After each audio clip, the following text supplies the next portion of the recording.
L'Égypte est devenue parmi les 20 meilleurs pays dans la lutte contre la corruption. C'est presque la conclusion du rapport révélé durant Davos de 2017. Donc plusieurs indices.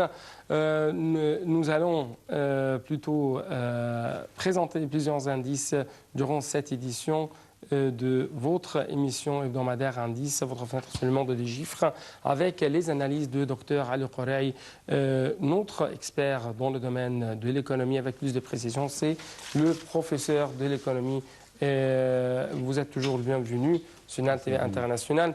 Et il y a bien sûr plusieurs indices en ce qui concerne l'économie égyptienne, que ce soit de la part de Moody's, que ce soit de la part de Davos, que ce soit de la part du FMI. Mais nous allons tout de suite commencer par cette importante déclaration faite par le rapport de Davos. L'Égypte est devenue parmi les 20 meilleurs pays dans la lutte contre la corruption, vu son administration politique qui s'engage à réaliser un développement économique durable et exhaustif.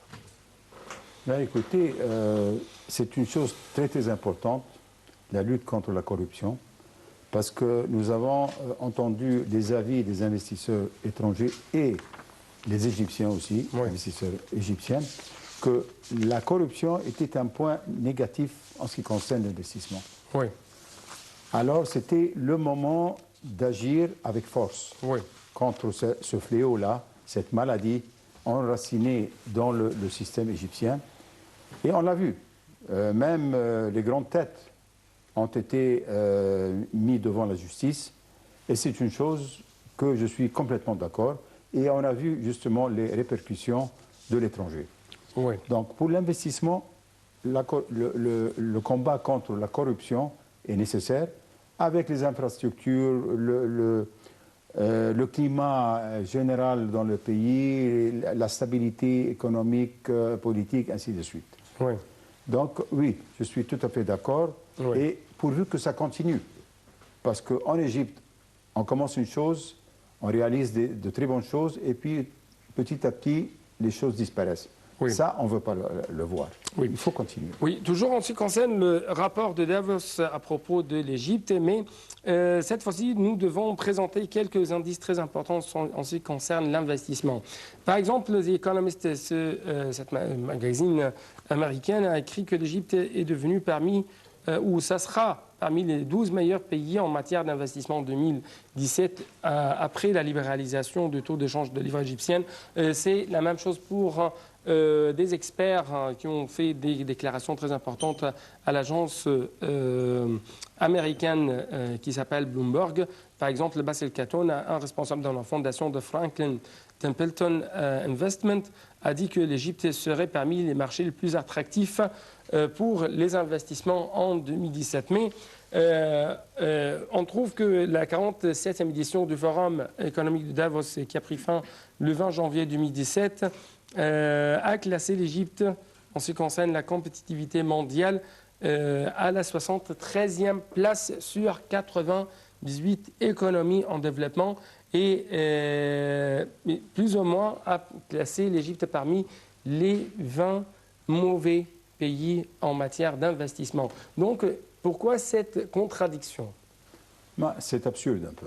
Je n'arrive pas à croire que Davos et tous les représentants des pays qui se sont rassemblés là-bas sortent une chose pareille.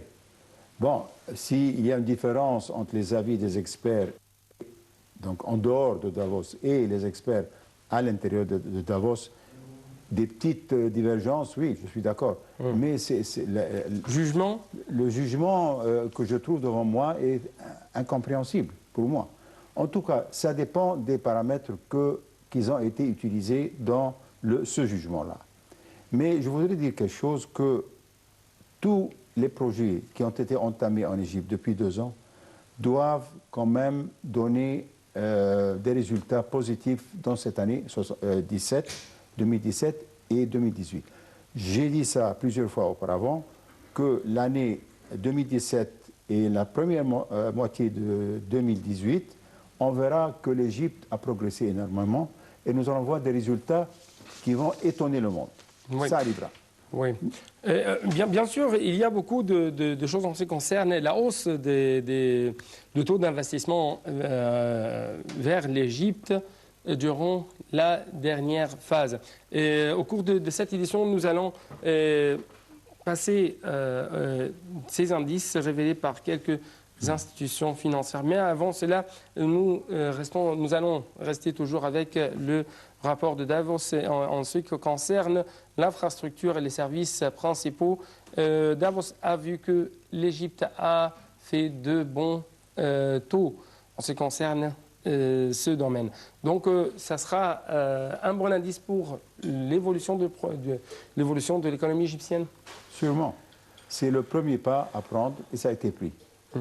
Lorsque vous construisez un réseau de chemins de fer pour le transport des camions et tout ça, qui couvre le pays entier, c'est déjà un pas qu'on devait avoir depuis des années. Oui. Maintenant, nous l'avons, ou en grande partie c'est déjà fait. Il y a aussi, il ne faut pas oublier, le projet économique le long du canal de Suez, qui fait des progrès, et on n'entend pas parler assez de ce projet-là. Pourtant, ils ont réalisé beaucoup de choses en un an. Oui. J'ai écouté la personne responsable de ce projet-là hier, et j'étais étonné de l'ampleur de ce qui a été réalisé. Oui. Alors je blâme un peu les responsables que le public en général n'a rien entendu encore. Il faut tout le temps le rappeler, nous avons fait ça et ça et ça, et les répercussions seront ça et ça et ça en 2017 ou 2018. Et bien sûr l'investissement dans l'infrastructure, c'est l'investissement dans l'homme. Parce que investir dans des services présentés à l'homme, ça va améliorer bien sûr la santé et le quotidien des citoyens. Mais il y a une autre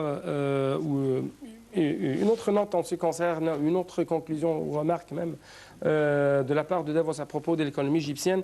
Et il ne suffit pas, ou ces réformes économiques ne sont pas suffisantes et n'allons pas accélérer le taux de croissance de l'économie égyptienne sans avoir plus d'augmentation ou sans avoir une hausse réelle dans les taux d'investissement étrangers vers l'Égypte. Mais écoutez, tout ce qui a été fait en Égypte, il faut le saluer.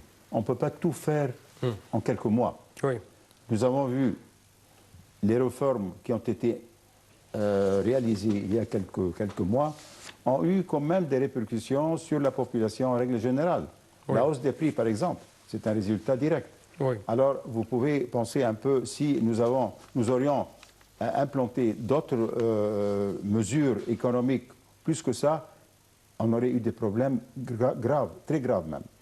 Alors, bon, nous sommes sur le bon chemin, nous avons réalisé pas mal de choses, nous allons continuer, et voilà, on entend les experts à l'étranger, ils disent, voilà, l'Égypte a fait quelque chose, investisseurs étrangers, allez en Égypte, il y a une opportunité pour faire des profits, et aussi les profits, on peut les transférer à l'étranger maintenant.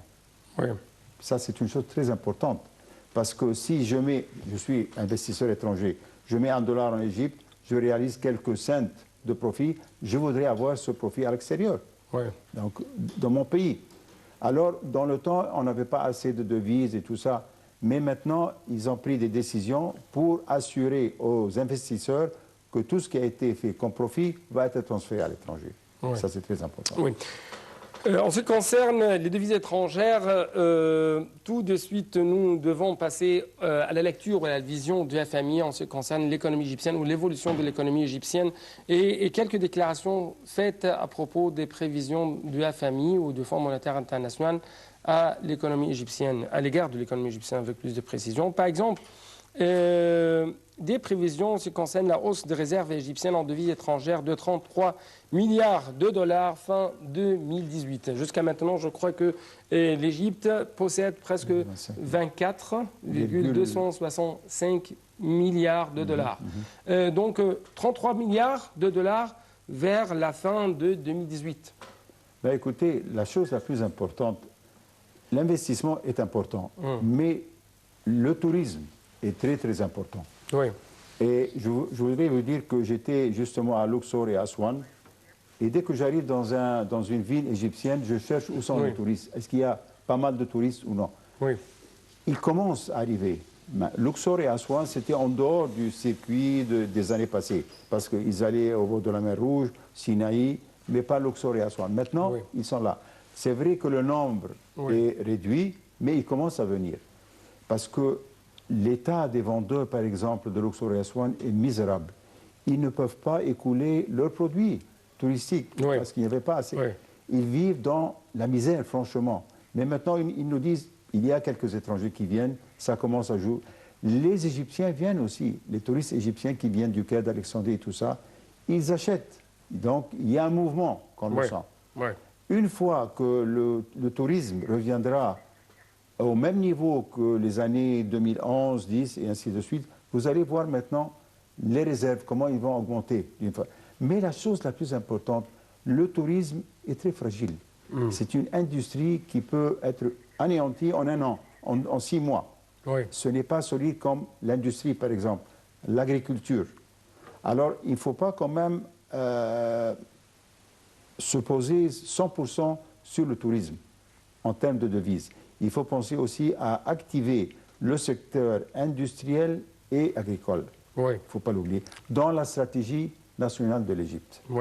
Et bien sûr, l'industrie représente presque le moteur de croissance de n'importe quelle économie dans le monde entier, mais nous devons jeter plus de lumière sur le domaine du tourisme avec les remarques du FMI. Par exemple, selon le Fonds monétaire international, nette floraison en 2017 du secteur touristique égyptien qui va s'élever à 4,4, soit une hausse de 800 millions de dollars en comparaison du deuxième exercice, ou plutôt en comparaison au dernier exercice financier. Et j'ai une autre information très très importante à propos toujours du tourisme égyptien. L'Égypte a remporté le prix du meilleur pavillon à la Foire internationale du tourisme de Madrid en Espagne qui s'appelle Fitur 2017. Et ce sont deux bons indices, je crois. Et les Égyptiens essaient toujours de faire leur travail sur le terrain. Oui, ça aide, sûrement. C'est un instrument qui peut aider dans le développement du tourisme dans les années 17-18. Mais il ne faut pas oublier que les touristes russes, qui constituaient une proportion assez importante, ne sont pas là. Une fois qu'ils commenceront à venir, ça va changer la donne complètement. Mais pourquoi ils ne sont pas revenus? J'étais à l'aéroport d'Aswan, Luxor et tout ça. On a tout fait pour plaire aux Russes, essentiellement. Tout est fait. Qu'est-ce qu'ils attendent? En Turquie, ils se sont réconciliés. En 2 jours, tout était normal. Ça, c'est une chose énigme un peu, on ne comprend pas. Ici, il y a une très importante remarque faite par quelques institutions financières, notamment par exemple comme Moody's, par exemple. L'économie égyptienne est malheureusement liée à quelques fluctuations géopolitiques, c'est-à-dire plus ou moins parce que nous pouvons dire que, ou nous pouvons considérer que l'économie égyptienne reste victime ou le captif de quelques positions de la part de quelques grandes puissances mondiales, de quelques positions politiques. Il se peut. Maintenant, il y a un changement en ce qui concerne l'Amérique. Trump, avec tous ses défauts, il va être quand même un atout pour l'Égypte. Je suis certain. Et il y a ce qu'on appelle chemistry. Dans quelques domaines, bien sûr. Ah oui, je veux dire, il va soutenir l'Égypte en ce qui concerne la guerre contre Daesh et les extrémistes. Ça, c'est certain. Et il y aura quand même une ambiance différente. Parce qu'avec Obama, on a vu, le président, il l'a rencontré dans une conférence, je ne sais pas où, on sentait qu'il y avait un froid entre les deux. Mais avec Trump, lorsqu'il a rencontré le président, il y a eu quand même un rapport assez intense entre les deux. Et ça continue jusqu'à présent. Donc l'Égypte va bénéficier de ce changement dans la politique américaine. Pas dans tous les domaines. Il y aura Israël, numéro 1, c'est clair. Oui. Mais en ce qui concerne, nous avons besoin justement de l'aide américaine en ce qui concerne le combat contre Daesh et ses sœurs et ses frères, si on peut dire. Oui. Et c'est une chose très importante et c'est un bon signe. Oui. Il faut pousser assez. Oui. Passons à une autre remarque faite par le FMI. En ce qui concerne le plan d'aide présenté de la part de la famille à l'Égypte, il y a un élément fort pour la dépense sociale et il y a un remplacement de la subvention de l'énergie par des programmes qui soutiennent directement le pauvre.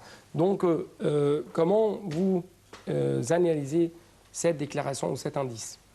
Je la salue, oui, parce que c'est le pauvre qui souffre. Oui. Alors là, il faut trouver un moyen pour le protéger contre la hausse des prix incroyable. Parce que, donc, ce que nous avons fait était nécessaire, il fallait le faire. Mais il faut quand même, en le faisant, protéger les pauvres. Ça, c'est très, très important. Lorsqu'ils peuvent appliquer ça en réalité, je suis très, très content. Il faut le faire. Oui. Mais pas juste parler, bah, nous avons des plans, nous avons des réformes, je ne sais pas quoi. Mais il faut l'appliquer. Il y a quelques jours, il y avait quelques initiatives en ce qui concerne des programmes qui s'appellent la Dignité, je crois, pour soutenir les pauvres directement. Donc ce ne sont pas seulement des paroles, mais jusqu'à maintenant, ce côté social, où c'est plus ou moins sa sécurité du côté social, est bien considéré dans n'importe quel plan économique, n'importe quel plan de réforme économique ici en Égypte. D'après, ce sont les informations, ce sont les réalités. Mais d'après votre remarque, d'après votre vision, c'est quoi? Ben, écoutez, moi je pense que les experts et le gouvernement, les deux, le gouvernement en appliquant tout ce qui est réforme, en protégeant les pauvres, et les hommes d'affaires doivent aider. Le gouvernement ne peut pas tout faire seul. Il y a cette tranche qui est très importante, les investisseurs égyptiens et étrangers. Moi, je travaille avec Magdi Yacoub, professeur Magdi Yacoub. Nous faisons un travail assez énorme pour protéger justement les pauvres. On fait des opérations gratuitement pour les pauvres. Mais nous sommes limités quand même, on ne peut pas tout faire. C'est juste un exemple. Les hommes d'affaires doivent aussi agir de cette façon, avec le gouvernement. Main dans la main, les deux doivent faire quelque chose. Parce que les pauvres, ils ont subi pas mal de choses pendant des années. Il ne faut pas les oublier.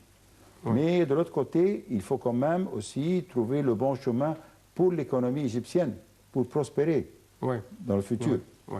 Alors les deux vont toujours ensemble. Parmi les déclarations faites par Chris Jarris, le chef de la mission de la FMI en Égypte, qui a fait quelques déclarations récemment à propos du plan d'aide de la FMI à l'Égypte. Plus ou moins, M. Chris Jarris a admis que le niveau de dépréciation de la monnaie égyptienne a dépassé les prévisions. Et cette déclaration a attiré beaucoup de critiques, notamment de la part de quelques médias étrangers, quelques agences de presse et quelques médias étrangers russes, avec plus de précision, en ce qui concerne le fait que le gouvernement égyptien n'a pas bien étudié l'impact de la dépréciation ou de la libéralisation de la monnaie égyptienne sur l'économie égyptienne. Et donc, comment vous voyez cette déclaration et les critiques lancées à cette déclaration? Mais je reviens à Tarek Hammer, qui est le directeur de la Banque centrale. Il a consulté pas mal de personnes et d'organisations du monde. Il n'a pas agi tout seul comme ça. Alors, il les a consultés, il a trouvé que la bonne façon d'agir, c'était celle-là. Ça, c'est premièrement. Et je suis d'accord qu'il y a une dépréciation énorme de la livre égyptienne qu'on n'avait pas pressentie. Ça peut arriver. Mais c'est toujours le commencement qui n'est pas stable. Mais après quelque temps, il y a une certaine stabilité. Moi, je pense que la livre égyptienne ne devrait pas dépasser, contre le dollar, je veux dire, 14 à 15 livres. Oui. Mais pas 19 et quelquefois 19 et quelques. Ça, c'est trop, c'est exagéré. D'après les chiffres, ça doit être autour du 14, 13, 15 livres. Pas plus. Oui. Alors, il faut attendre.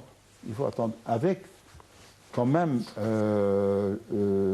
l'arrivée du dollar, du tourisme et l'investissement et tout ça, sûrement, il y aura une amélioration en ce qui concerne la livre égyptienne et la valeur de la livre égyptienne. Et ce sont même des déclarations faites par, ou des remarques faites par l'économiste, aux économistes, le magazine américain, anglais plutôt, qui a prévu qu'il y aura une hausse de presque 14% de la livre égyptienne pendant 2017. Mais toujours selon les remarques de FMI, il y aura une hausse prévue des dettes étrangères de 60 milliards de dollars à 66 milliards de dollars en 2017. Donc, l'économie ou le gouvernement égyptien doit faire quoi pour alléger la dette ou pour lutter contre ce gonflement de la dette publique? Il y aura toujours la dette lorsque il y a par exemple les pays arabes qui déposaient de l'argent, des devises rares, dans la banque centrale, qui fait monter la dette automatiquement. Mais ça aide dans d'autres secteurs, d'autres domaines. La chose, c'était d'exporter davantage, d'attirer les investisseurs. La monnaie qui est transférée depuis les pays arabes, les Égyptiens qui travaillent là-bas, en Égypte doit augmenter et suivre comment on dit, les canaux principaux de l'Égypte, de l'économie égyptienne.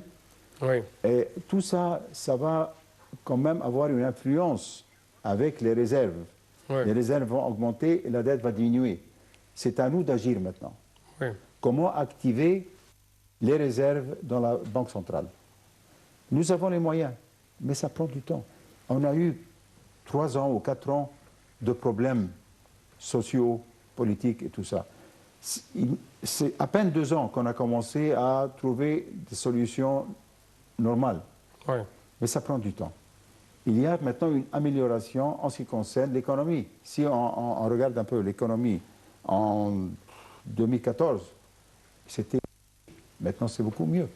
Et voilà, nous avons les avis des experts à l'étranger qui disent ça. Ce n'est pas nous, ce n'est pas les Égyptiens. C'est le premier pas, mais il faut le suivre. Et je vois que le gouvernement essaye de faire quelque chose. Il pousse. Quelquefois, ce n'est pas assez. C'est pour ça qu'il change de ministre. Si le ministre ex, là, il n'a pas pu donc, montrer ce qu'il est capable de le faire, on le change. Et bien sûr, l'Égypte n'essaie pas de tabler sur le tourisme, mais l'Égypte essaye de diversifier ses ressources économiques. Par exemple, à travers des investissements pompés dans le domaine de l'investissement, dans le domaine de l'énergie plutôt, dans le domaine minier. Par exemple, j'ai ici une forte croissance d'environ de 6% plutôt entre 2017 et 2021 du secteur aurifère, selon la firme britannique BME Research. Et la production aurifère ici en Égypte pourrait atteindre 740 000 onces par an d'ici à 2020. Donc, ce qui devrait aider l'Égypte à stimuler ses exportations, générer les réserves de change, et ce qui, en même temps, ce qui va contribuer à lutter contre les faiblesses structurelles de l'économie égyptienne. Donc, l'Égypte, actuellement, comme je viens de dire, essaie toujours de tabler sur un seul domaine, mais diversifié. N'est-ce pas? Oui, tout à fait.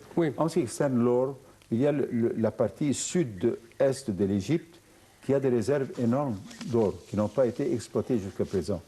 Il y a la compagnie australienne qui travaille dans cet endroit-là, mais ce n'est pas suffisant. Moi, je suis allé dans ces parages-là plusieurs fois et je trouvais des Soudanais et des Égyptiens qui étaient en train de chercher de l'or. Et ils trouvaient. C'est-à-dire qu'il y a pas mal de quantités d'or dans cette région-là. Oui. Et nous devons passer tout de suite à une dernière question. C'est l'agence de notation Moody's qui a maintenu une perspective stable pour l'Égypte en ce qui concerne la solvabilité souveraine et bien sûr ce qui reflète la mise en place des réformes en dépit des risques liés à la sécurité. Ce sont toujours des remarques faites par Moody's. Donc, en tant qu'un observateur économique, cela révèle quoi pour vous? La confiance en l'économie égyptienne. Très bientôt cette année et l'année prochaine. Oui. Plusieurs sources maintenant. Ce n'est pas Moody's seulement. Oui. On l'a vu ensemble. Et il y a en même temps quelques grandes sociétés, firmes internationales, notamment allemandes, sont venues une autre fois ici en Égypte et vont pomper plus d'investissements. Donc, comme vous venez de nous souligner, l'Égypte récupère de plus en plus la confiance internationale. Il ne faut pas oublier la zone industrielle le long du canal aussi. Oui, mais je dois vous remercier infiniment, Dr Ali Khouri, notre expert dans le domaine de l'économie. Merci beaucoup pour vos analyses. Merci beaucoup, monsieur. C'était tout pour cette édition. Bonne suite de notre programme Sunna TV International. Chers téléspectateurs.